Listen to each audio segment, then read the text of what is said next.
वे लोग तो हमेशा की तरह अपना काम करने गए थे, लेकिन उन्हें थोड़ी मालूम था कि वहाँ फैक्ट्री में एक हादसा उनका इंतज़ार कर रहा है, जो उनकी ज़िंदगी छीन लेगा या हमेशा के लिए बदल देगा। आखिर में उनकी मौत की खबर हेडलाइन क्यों नहीं बनती, उसे टीवी पर क्यों नहीं दिखाया जाता।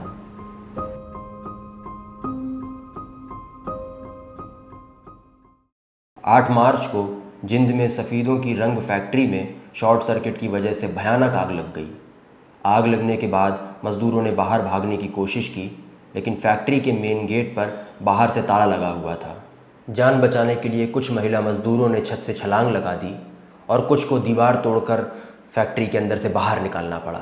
इस दर्दनाक हादसे में 4 महिला मज़दूर की जलकर मौत हो गई और 17 अन्य मज़दूर बुरी तरह झुलस गए, जिनमें ज़्यादातर महिलाएं ही थीं। 9 मार्च को गुरुग्राम के सिधरावली गांव में एक निर्माणाधीन साइट पर सीवर प्लांट के लिए बेसमेंट में करीब 60 फुट गहरा गड्ढा खोदा गया। शाम के वक्त अचानक मिट्टी की दीवार धंस गई और 12 से 15 मजदूर मलबे के तले दब गए। साथ ही मजदूरों की चीख पुकार सुनकर बचाव दल मौके पर पहुंचा और मलबे को जेसीबी से हटाया। 1 घंटे से भी ज़्यादा मलबे के तले दबे रहने के कारण 7 मजदूरों की मौके पर मौत हो गई और 4 मजदूर बुरी तरह घायल हैं। 8 मार्च को नागपुर में SBL एनर्जी लिमिटेड नाम की बारूद बनाने वाली फैक्ट्री में एक ज़ोरदार धमाका हुआ, जिसमें भारी नुकसान हुआ। अब तक 22 मजदूरों की जान जा चुकी है। मरने वालों में 19 महिलाएं शामिल हैं। 2 मार्च को पालघर में बोईसर MIDC इलाके में भगेरिया इंडस्ट्रीज़ नामक केमिकल फैक्ट्री के टैंक से ओलियम गैस लीक होने लगी।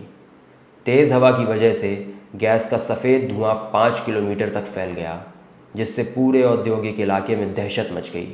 लेकिन गनीमत की बात यह है कि प्रशासन ने वक्त रहते ही पास मौजूद मज़दूर और स्कूली बच्चों को वहाँ से निकाल लिया। आपको लग रहा होगा कि ये महज हादसे हैं। ये महज हादसे नहीं हैं, ये मुनाफे के लिए की गई संरचनात्मक हत्याएं हैं।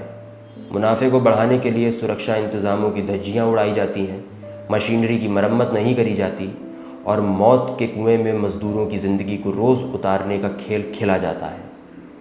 और कई बार तो इन हादसों के बाद ना कोई मुआवजा दिया जाता है और ना कोई बीमा।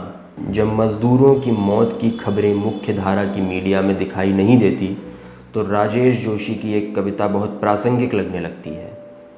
कुछ लोगों के नामों का उल्लेख किया गया था जिनके ओहदे थे, बाकी सब इत्यादि थे। इत्यादि तादाद में हमेशा ही ज़्यादा होते थे। इत्यादि भाव ताव करके सब्ज़ी खरीदते थे और खाना वाना खाकर ख़ास लोगों के भाषण सुनने जाते थे। इत्यादि हर गोष्ठियों में उपस्थिति बढ़ाते थे।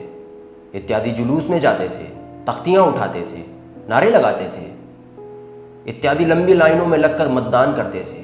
उन्हें लगातार ऐसा भ्रम दिया गया था कि वे ही इस लोकतंत्र में सरकार बनाते थे। इत्यादि हमेशा ही आंदोलनों में शामिल होते थे, इसलिए कभी कभी पुलिस की गोली से मार दिए जाते थे। जब वे पुलिस की गोली से मार दिए जाते थे, तब उनके वे नाम भी हमें बतलाए जाते थे जो स्कूल में भर्ती करवाते समय रखे गए थे, या जिनमें उसमें से कुछ पगार पाते थे।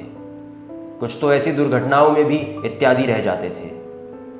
इत्यादि यूँ तो हर जोखिम से डरते थे, लेकिन कभी कभी जब वो डरना छोड़ देते थे तो बाकी सब उनसे डरने लगते थे।